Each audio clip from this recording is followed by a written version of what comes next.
How can you start a career in IT if you're not in an IT profession right now? So the demand for IT professionals has grown exponentially in the recent decades, and a lot of people are interested in getting into IT for various reasons, including high pay, good benefits, and there's a lot of demand as well in IT. So it's a sign that it's very much possible to transition into the industry, but it is still competitive, and there are a lot of people who want to get into IT, so you might be wondering how you can do that. I'm Dahlia, I'm a career strategist, and I help people get highly paid work that they love in about 8 weeks' time. I'm also a communications consultant working with various international organizations like the European Commission and the UN, as well as the private sector. I've helped a number of my clients break into the IT industry, and I'm going to show you how you can do the same.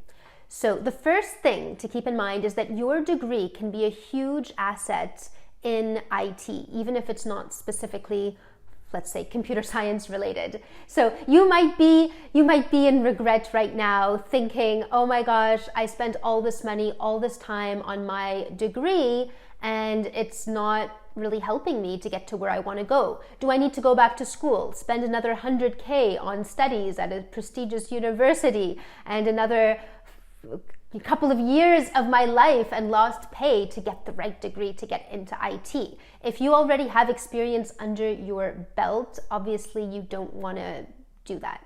Now, for certain jobs, let's say you want to become a doctor, you want to become a lawyer, you probably do need a specialized degree, right? You need to pass certain exams. But in IT, that's often not the case. So think about how the degree that you already have can be applied to the IT sector. For example, let's say you have a degree in literature, the famous literature degree that everyone thinks ends up being useless, but it's not if you know how to tell your story the right way. You can explain that it makes you more creative at problem solving. You can explain that it makes you someone who knows how to get along with different people and work with different types of teams. It really depends on what type of IT position you want to get into as well. The next thing you want to do is to research specific roles and position, because IT is a really diverse field with a lot of different specialties. Some positions could include life systems administrator, network engineer, software developer, DevOps specialist, and many more. So you want to research the roles and positions available so that you understand which ones would be a good fit for your existing skills, as well as your interests, of course, and your career goals. Then, when you're finished with your initial research, create a short list of jobs that you're interested in. And once you have that list, you're going to be able to focus on who you need to reach out to, and also if there are any gaps in your education, you can fill in those gaps if you absolutely need to. Next up, you want to start talking to people in the field. So look at your job shortlist and start talking to people who have that actual position. You really need to do your due diligence. The other day, I talked to someone who wanted to do a career change, and they kind of Googled a job and they thought, okay, that's what I want to do. And they started like a 4-year degree, which was costing them tens of thousands of dollars, and quit their job to do this degree. And they hadn't even talked to anyone who actually had this job. Like, it wasn't even clear whether this is what they want to do. But I mean, they were happy because it gives them something to work on for the next 4 years, and they feel like they have purpose. But I'm really worried they're going to get to the end of that degree and they're going to realize, oh my gosh, this job is not for me. I don't like it. In fact, this person had already done that previously and hasn't seemed to learn their lesson, and now they're doing the same thing all over again. And meanwhile, their wife was kind of like, we have kids to feed, like, what's going on? Right? When are you going to figure out a kind of more stable, I want to support your dream and your career change, but at the same time, what are you doing? So this is how you avoid spending a lot of time and money on the wrong thing and then realizing this is not for me. You want to talk to people with the actual job. So do your research on the back end, and then also go and find people working that job Ask them what it's actually like day in and day out. Ask them what is the best part of your job, but also ask them what's the worst part of your job or the most challenging part of your job. And of course, you want to make sure that the challenges they talk about are things that are exciting to you. Things that you go, okay, that's a challenge, but that's a challenge that I want to tackle, and not a challenge where you go, nope, not for me. This is not what I want to spend my life having to worry about. And particularly in IT, it's something that's really important because a lot of people can get that shiny object syndrome where it just seems like the cool new thing to do, and they see these companies offering various perks and things like that, and it just seems exciting and shiny and high paid, and people go, oh, IT, I guess that's where I need to get into, but they don't actually have a clear understanding of what the job entails, and you really want to make sure that the job itself is for you and not just the idea of the job. Okay, now I'm assuming you've done your research, you've talked to real people, you are pretty sure this is the job that you want. Now you need to think about getting a certification if needed. So check out what those gaps are. What are the skills that you really feel like this is something I do need to get, and see if there is a certification that would be required. Maybe not. Maybe you have all that you need right now. That's often the case with people where you don't actually need to get additional certifications. A lot of times people go and get certified because they want to have that sense of confidence, and it's that not enoughness, like, oh, I couldn't possibly do that, I've never done it before, let me go and get a certification. But just keep in mind that what matters the most is always your experience and not your degrees or certifications. So sometimes you really need one, sometimes you're better off just going and getting real job experience, so doing the branding and the networking that you need to do to land yourself that job. That's what happens with most of my clients. I take them through the branding and networking process, so they land themselves the job and they learn on the job. And sure, they then get additional certifications. I mean, you should always be learning. There's nothing wrong with getting qualifications and certifications, especially when the subject matter is really interesting for you. You just don't want to put up extra obstacles, right? Whenever you have a goal, you want to take the fastest way towards that goal and not put extra obstacles in front of you. And a lot of times people use certifications as extra obstacles, almost subconsciously slowing themselves down towards their goal due to a lack of confidence. Next up, you want to get a mentor. Definitely seek out mentors in your desired career path. So obviously you can get like a career coach type of mentor like me to help you with your branding and your networking, etc.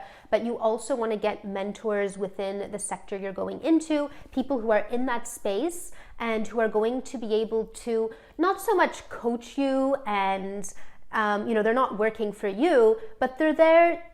They're invested into your career path. They want to help you out. They want to introduce you to people, and they're just interested in what it is that you're doing. They can see that you're up to big things. They can see you have a lot to offer, and they want to help. So you want to look for those people who are going to advocate with you and offer you advice along your career change. The best way to do that is to reach out to the right people and build a relationship with them. Show that you care about them. Show them that you're someone who is very focused on what it is that you're doing on your career change. If you come up to someone and you're all wishy-washy going, oh, I'm thinking about getting into IT. I don't know. What do you think?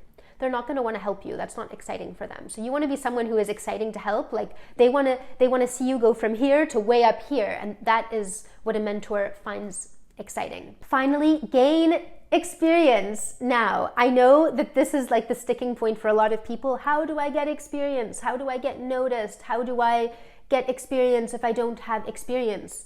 So one way to get experience is obviously to land the job, and many of the people I work with do that. They go straight into figuring out their career change, landing the job, and there you go. Now they're building experience. But there are many other ways you can start getting experience if you're not ready to go out there and get a brand new full-time job. For example, you might be able to do some freelancing, which is going to give you references for later jobs.